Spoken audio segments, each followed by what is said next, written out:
The wind howled across the open plains that night, carrying with it the scent of smoke and the faint echo of drums. To anyone else, it might have been just another sound of the wild frontier. But to Jed Carter, the rancher who had spent the last decade building his life on that rugged land, it was a warning. Something was coming. He leaned against the rail of his corral, eyes narrowed at the distant firelight flickering along the horizon. Trouble, he thought. The kind of trouble a man can't turn his back on. That morning had been like any other. Jed, checking fences, tending to cattle and riding the land that had cost him sweat and blood to claim. But everything changed when he found her. She was unlike anyone he had seen before. Tall, proud, yet worn with exhaustion, her steps unsteady as she stumbled out of the scrub near the creek. She bore the markings and clothing of the Apache, and her sharp eyes held both defiance and desperation.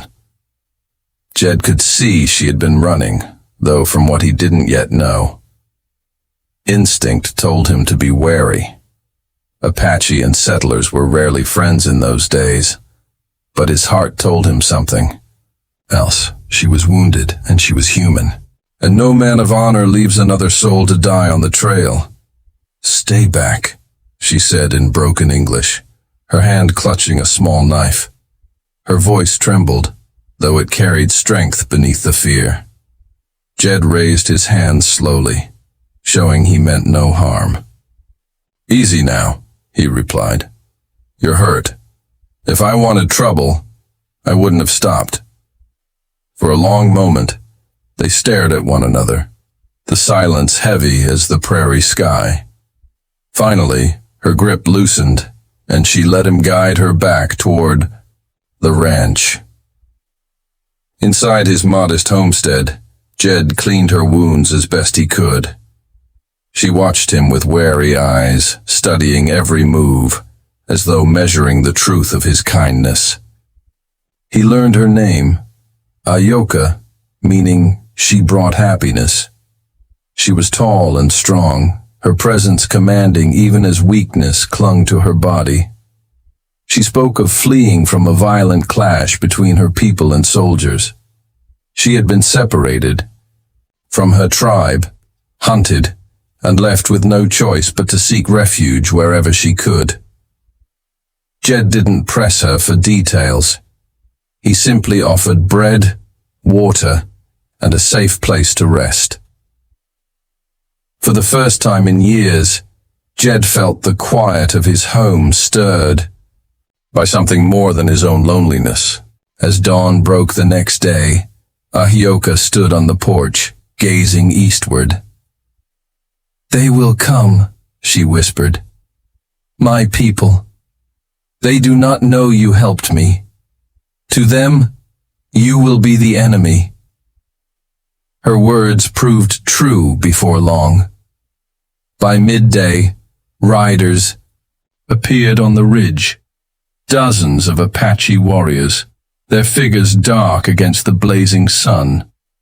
The drums from the night before had not been just an echo. They were a call to gather, and now they had found her. Jed's stomach knotted as he watched them approach. He knew what this meant.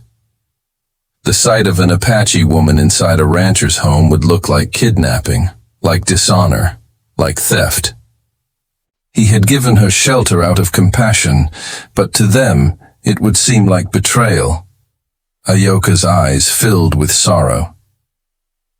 "You saved me," she said softly. "Now you will suffer for it." The warriors surrounded his homestead, shouting in their tongue demanding she be returned. Jed stood tall on his porch, the weight of his rifle heavy in his hands, though he hadn't raised it yet. "I don't want blood," he called out, though most of them could not understand him. Ayoka translated, her voice trembling but strong. "He helped me. He did not harm me." Yet the faces of her people burned with anger, suspicion carved deep in their features. They saw only a white rancher standing between them and one of their own. The standoff stretched tense and silent, like a bowstring pulled too tight.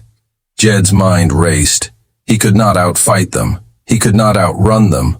All he had was his word, his courage, and the truth. "Tell them," he said firmly, looking at Ahioka. "Tell them I treated you with respect, that I gave you food, water, and safety. That's all a man can do." She looked at him for a long moment, her dark eyes searching his face, and then she turned to the crowd. Her voice rose like thunder, carrying the conviction of her spirit. She told them everything, that Jed had shown mercy, that he had not raised a hand against her, that he had done what few men would dare in a world so divided. The crowd wavered. Some lowered their weapons, doubt flickering in their expressions. Others still burned with rage, unwilling to trust. One young warrior spurred his horse forward, pointing his spear toward Jed's chest. In that instant, Ahioka stepped between them, her tall frame shielding the rancher. "You must strike me first," she declared. The camp fell silent. Her defiance rang louder than any drumbeat. The warrior hesitated, his weapon trembling, and finally withdrew. To harm her now would be to dishonor their own blood. The tension began to fade, though slowly, like storm clouds breaking. The Apache chief, an older man with scars etched deep into his face, dismounted and stepped closer. He spoke long words in his language, his eyes never leaving Jed's. "Ahioka," translated quietly. He says, "You risked your life for me. That is the act of a true warrior." He says, "You may keep your land in peace, so long as you keep your honor." Relief washed over Jed, though he did not let it show. He simply nodded, tipping his hat in respect. That night, after the warriors had ridden away and the dust had settled, Jed sat by the fire with Ahioka. The flames flickered between them, shadows dancing across the walls. "You didn't have to stand for me," he said quietly. She shook her head. "You didn't have to save me," she replied. A silence fell then, not heavy with fear or mistrust, but with understanding. Two souls from different worlds, bound by the choice to see each other's humanity when it mattered most. The days that followed were not easy. Rumors spread through nearby towns. Some settlers called Jed a fool for helping an Apache woman. Others warned him that he had made enemies he didn't even know about.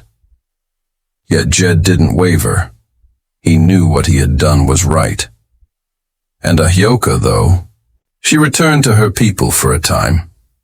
Never forgot the rancher who had seen her not as an enemy, but as a person worthy of dignity and care.